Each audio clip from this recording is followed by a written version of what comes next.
safe cracking.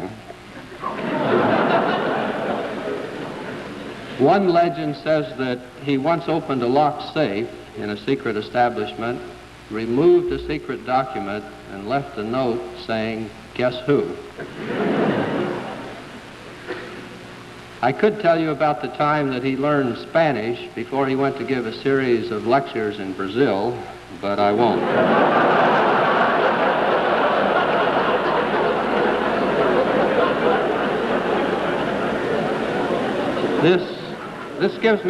This gives you enough background, I think, so let me say that I'm delighted to welcome Professor Feynman back to Cornell. His general topic is the nature of physical law, and his topic for tonight is the law of gravitation, an example of physical law. Professor Feynman.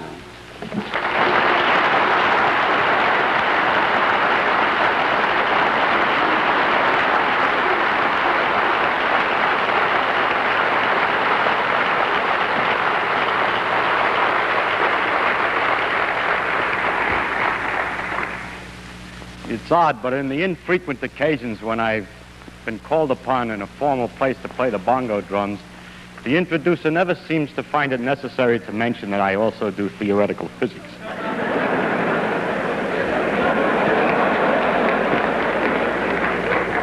I believe that's probably that we respect the arts more than the sciences. The artists of the Renaissance said that man's main concern should be for man. And yet, there are some other things of interest in the world. Even the artists appreciate sunsets and the ocean waves and the march of the stars across the heavens. And there is some reason then to talk of other things sometimes. As we look into these things, we get an aesthetic pleasure from them directly on observation. But there's also a rhythm and a pattern between the phenomena of nature, which isn't apparent to the eye, but only to the eye of analysis. And it's these rhythms and patterns which we call physical laws. What I want to talk about in this series of lectures is the general characteristics of these physical laws. That's even another level, if you will, of higher generality over the laws themselves. And it's really, what I'm talking about is nature as seen as a result of detailed analysis. But only the most overall general qualities of nature is what I mainly wish to speak about. Now, such a topic has a tendency to become too philosophical because it becomes so general that a person talks in such generalities that everybody can understand him, and it's considered to be some deep philosophy. However, I would like to be rather more special, and I would like to be understood in an honest way rather than in a vague way to some extent. And so, if you don't mind, I'm going to try to give, instead of only the generalities, in this first lecture, an example of physical law, so that you have at least one example of the things about which I am speaking generally. In this way, I can use this example again and again to give an instance to make a reality out of something which would otherwise be too abstract. Now, I've chosen for my special example of physical law to tell you about the theory of gravitation, or the phenomena of gravity.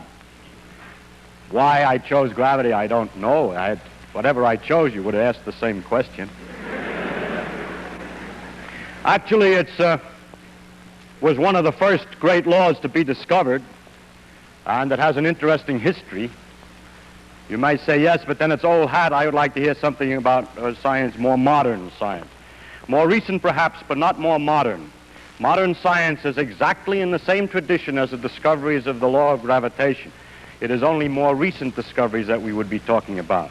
And so I do not feel at all bad about telling you of the law of gravitation, because I am, in describing its history and the methods, the character of its discovery and its quality, talking about modern science, completely modern. This law has been called the greatest generalization achieved by the human mind. And you can get already from my introduction, I'm more interested not so much in the human mind as in the marvel of nature who can obey such an elegant and simple law as this law of gravitation. So our main concentration will not be on how clever we are to a